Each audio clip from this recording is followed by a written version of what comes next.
What's up guys, welcome to an impromptu YouTube video about the DJI Osmo Pocket 3. Just got back from a shoot with a client where I only used my DJI Osmo Pocket 3 for the entire thing. We had interviews, we had B-roll, and it worked surprisingly well. The backstory to this is I was away in Portugal remote working and I only had my Osmo Pocket 3 and a couple of mics with me, none of my professional gear, and the client called me up to do a shoot in Cannes. We're going to shoot the Yacht Festival and some interviews there, and then a Vineyard as well. So I was a little bit nervous about it, but I have done a lot of tests, as you can see from the other videos on my YouTube channel. I was pretty confident that we would be able to get what we needed, as it was mostly about the content, not about the visual beauty of everything. I mean, some of these yachts were incredible, but I figured the Osmo Pocket 3 might be able to do the job. And it actually did, and it actually performed better in some of the scenarios because we didn't know who we were going to be talking to, because we didn't know how good they were going to be on camera as well. The Osmo Pocket 3 worked out really well because it was so unintimidating, it's so discreet.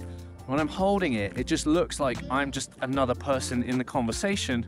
So often, they didn't even really notice that I was filming, which gave a really natural interview, and everything worked out much better as a result. And I think it would have been way worse if I held a bigger camera as well. The fact that it was stable the whole time was easy as a single operator, and I could just focus on framing the shot as I wanted to, which was super helpful. The audio paired really well as well, giving us good sound. Or there was one interview where I only had one microphone just because of where we were at, and I had to use the onboard microphone as a secondary track. It ended up working really well as well.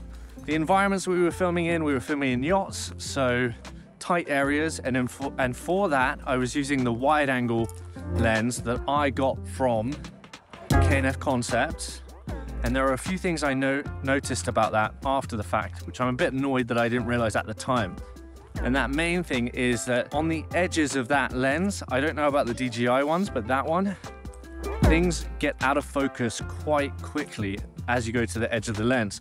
So if I'm framing two people in the shot and I've got them either side of the frame, they're both out of focus. Luckily, I didn't make that mistake too much, but one thing to note, if you're doing interviews or you need something to be sharp, make sure they're in the center of that lens or take the lens off itself. But in tight environments, I found that the wide angle lens was able to capture most of the surroundings quite well, and I was very grateful to have it when filming inside of the yachts. Now, some of the trickier areas for this camera was whenever I was shooting the Vineyard on the second day. We were down in the wine cellar and it was very dark. Now, I'm impressed at the low light capabilities of this camera, but it definitely isn't as high a quality as it would be if I had, for instance, my Canon R5 or my Canon C70 as well. But I think the main takeaway that I got from this whole thing was the convenience for a run and gun shoot where you have a lot of unpredictable elements. It was so nice to know I could keep in my pocket literally a camera, two microphones, and be ready for interviews and ready to capture any B-roll, have decent quality, decent slow-mo.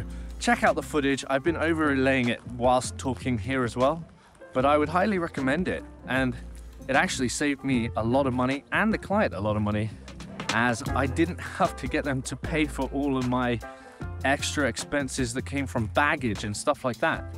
And I wasn't also missing shots because I wasn't carrying all that stuff around for me.